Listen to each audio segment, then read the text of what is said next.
Our featured entrepreneur is Karen Pitsley, owner of Transforming Architecture Howard County and Transforming Architecture the National Franchise, both of which provide design services for residential projects. The business is comprised of registered architects who work on a flat fee basis. Karen has worked in the profession for 15 years and is a member of the American Institute of Architects and is a certified aging in place specialist. Karen, welcome to Down to Business. Thank you. Good meeting you. Good to meet you too. How long has Transforming Architecture been in business? Transforming Architecture of Howard County has been in business since 2008. Okay. And Transforming Architecture, the franchise, has been selling franchises since 2009. Now this is intriguing because most people that I meet are buying franchises. You actually created a franchise. Tell me a bit about that. Most architects are incredibly good at what they do, which is design. However, they are not so great business people. So when I first started my company, I was working and doing fairly well, even though the economy tanked. And so I talked to several of my business coaches and decided to franchise my company and write down the systems and start selling a firm in a box. Now, are you more of a broker for architectural services, or do you actually have employees? I actually have employees and franchisees. Okay, and so these employees are actually the architects that you send out on jobs? Yes. Oh, fantastic, fantastic. Is this the first business that you've owned?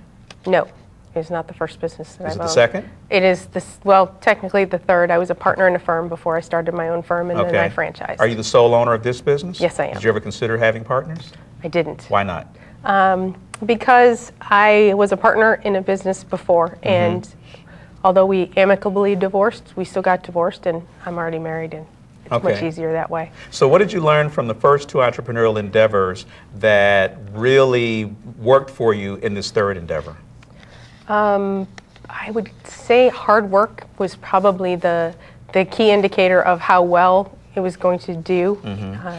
And going forth, it was just, I'm an entrepreneur. I always knew that I was going to run my own business, and so I'm apparently a serial entrepreneur because that's what I keep doing. How did you finance the business? My first business, I just hung out a shingle and got a business line and started working. Transforming Architecture, the franchise, I got a small, an SBA loan. Okay, all right. And what were the major barriers that you faced getting this particular business off the ground? Finding the right expertise and the right resources to work. I had to find a franchise attorney, a franchise consultant. I had to find a PR firm, marketing firm, a lot of things that I hadn't been doing in the past. And how would you characterize your management style? My fingers are in everything. Okay. Do you have a passion for the business? Absolutely. Is it important for your employees to share that passion? Absolutely. Why is that? If they don't share in the passion, if they don't have enough gumption to keep coming every day and making sure that they're putting their heart and soul into their designs and their work, then I can't get behind them. If you knew then what you know now about being an entrepreneur, what would you have done differently in your first entrepreneurial endeavor?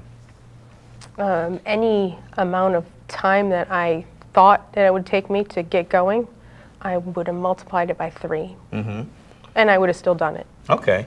We have about 20 seconds left. What one bit of advice would you give prospective entrepreneurs in our audience? Go with your gut. I have fought against my intuition a couple times and been bitten. And so following what your intuition is. Following your instincts. Very good. I want to thank you for coming. Thank you very much, Michael. Thank you for having me. We need to talk more, and I'm very intrigued by this franchise idea. We need to talk a bit more about that. Very good. My guest has been Karen Pitsley, owner of Transforming Architecture. We'll be right back. We want to hear from you. If you have any questions, comments, or suggestions of topics for Down to Business, send us an email at info@jref.org. I want to thank my guests, Stephen Umberger, District Director of the Baltimore District Office of the SBA, Amy Breslin, Principal of Breslin & Young Financial Consultants, and Karen Pitsley, owner of Transforming Architecture. I am Michael A. Mobley, and you have been watching Down to Business. We'll see you next time.